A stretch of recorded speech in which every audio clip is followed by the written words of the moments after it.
Hello folks, my name is Mark. I'm a lab tech, a med tech. Worked in a hospital for 10 years.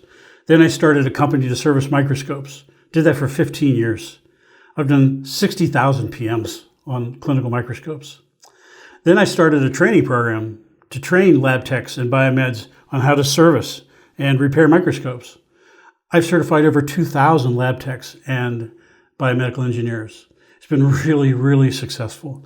And now I've taken all that, put that onto 36 videos, which are very unusual. This is not just microscope servicing.